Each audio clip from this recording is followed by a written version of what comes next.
नमस्कार साथियों।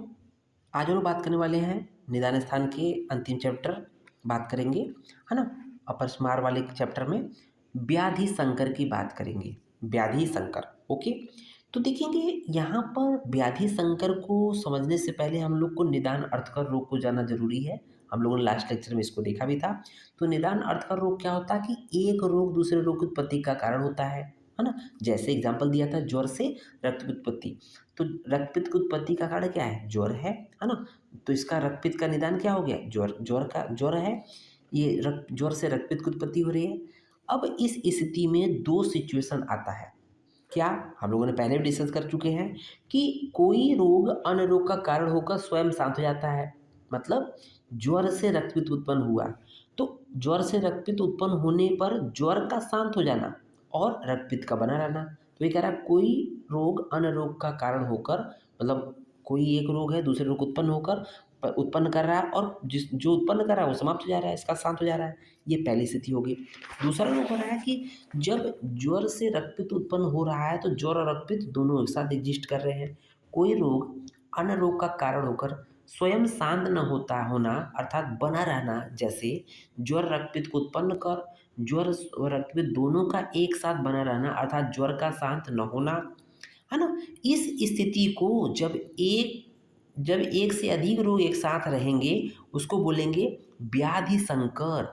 व्याधि संकर, व्याधि मतलब रोग, संकर मतलब मिश्रण, अर्थात मिश्रण मतलब एक तरह से मिक्सचर हो गया, दो रोगों का एक साथ रहना, है ना। इसको बोलते हैं व्याधि संकर। इसी को और डिटेल में पढ़ते हैं आगे।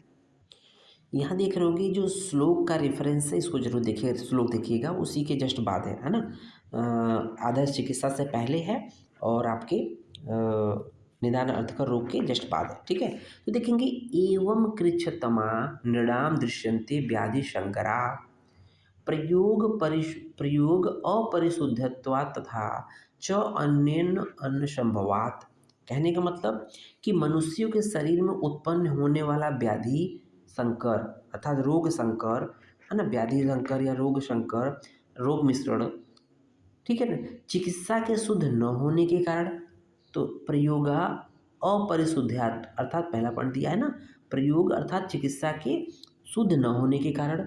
दूसरा हो गया कि एक रोग दूसरे रोग के उत्पादक होने के कारण, च अन्योन्य संभवात, है ना। दूसरा पॉइंट हो गया एक रोग दूसरे रोग के उत्पादक होने के कारण अधिक कष्टकारी अर्थात कृच्छतमा होते हैं। आचार्य चरक ने व्याधि संकर के संदर्भ में आदर्श चिकित्सा की बात कही है ना। जस्ट व्याधि संकर के बाद आदर्श चिकित्सा की बात आई है। आदर्श चिकित्सा अर्थात शुद्ध और अशुद्ध चिकित्सा की बात आई है। तो उसमें बोला गया जो चिकित्सा एक रोग को शांत करे किंतु दूसरे रोगों को उत्पन्न करे वह शुद्ध चिकित्सा नहीं है। कहने का मतलब जो चिकित्सा एक रोग को शांत करता है किंतु दूसरे रोग को उत्पन्न करता है वह शुद्ध चिकित्सा नहीं है। शुद्ध चिकित्सा या आदर्श चिकित्सा नहीं है। तो शुद्ध चिकित्सा या आदर्श चिकित्सा है क्या? वह है जो एक रोग को तो शांत करे और दूसरे रोग अर्थात दोषों को कुपित न करे, वही आदर्श चिकित्सा है, वही शुद्ध चिकित्सा है। तो इस तरह से ये पार्ट कंप्लीट होता है। धन्यवाद।